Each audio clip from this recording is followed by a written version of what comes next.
तुमच्या जीवनात जोखीम घ्या.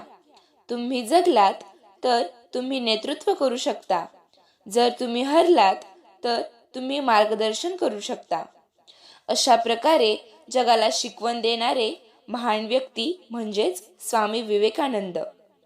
यांचे पूर्ण नाव नरेंद्र विश्वनाथ दत्त असे होते.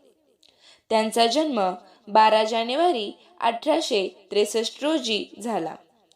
स्वामी विवेकानंद हे मूळचे पश्चिम बंगालचे रहिवासी होते. साहित्य, संगीत आणि तत्वज्ञान या क्षेत्रात त्यांना विशेष आवड होती.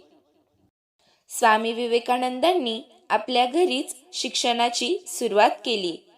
नंतर त्यांनी 1871 साली ईश्वरचंद्र विद्यासागर यांच्या मेट्रोपॉलिटन इन्स्टिट्यूशनमध्ये प्रवेश घेतला आणि ते 1879 मध्ये प्रेसिडेन्सी कॉलेजची प्रवेश परीक्षा उत्तीर्ण झाले.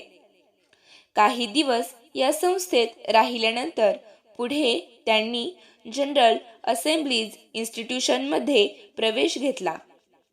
येथे त्यांनी तर्कशास्त्र, पाश्चात्य तत्वज्ञान आणि युरोपचा इतिहास यांचा अभ्यास केला. 1881 साली ते फाईन आर्टची आणि 1884 मध्ये BA ची परीक्षा उत्तीर्ण झाले. 19व्या शतकाच्या उत्तरार्धात हिंदू धर्माला प्रमुख जागतिक धर्माच्या दर्जात आणून आंतरधर्मीय जागरूकता वाढवण्याचे श्रेय विवेकानंदांना दिले जाते. भारतातील हिंदू सुधारणा चळवळींमध्ये ते प्रमुख होते. स्वामी विवेकानंदांनी रामकृष्ण मठ आणि रामकृष्ण मिशनची स्थापना केली. तसेच ते म्हणतात, शिक्षण हे चारी बाजूंनी संपन्न असले पाहिजे. सर्वांनी समाजाच्या विकासाकडे दुर्लक्ष करता कामा नये. मानवी समाजाचा सर्वांगीण विकास व्हावा यासाठी सर्व क्षेत्रात शिक्षण उपलब्ध झाले पाहिजे, असे त्यांचे अनमोल विचार होते.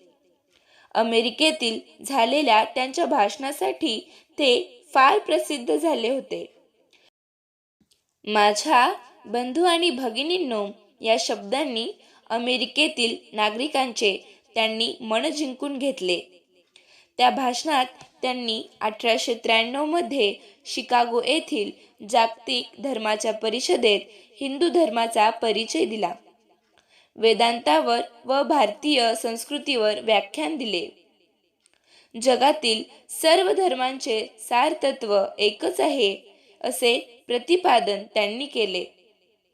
त्यांनी फारच सुंदर वक्तृत्व करून अमेरिकन नागरिकांची मने जिंकली व काही दिवसातच आपल्या विचारांनी त्यांनी अमेरिकेतील वृत्तपत्रांचे लक्ष वेधून घेतले. या वृत्तपत्रांनी स्वामींचे वर्णन भारतातून आलेला एक वादळी व्यक्तिमत्वाचा संन्यासी असे केले. तसेच पुढे त्यांनी शिक्षणाच्या माध्यमातून चारित्र्य निर्मितीला महत्त्व दिले. ते म्हणतात, स्वतःचा सर्वांगीण विकास करणे आणि एखाद्याला स्वयंप्रेरित आणि सक्रिय बनवणे हे शिक्षणाचे उद्दिष्ट असले पाहिजे. तरच आपल्या देशाची प्रगती होऊ शकते, असे त्यांचे मत होते.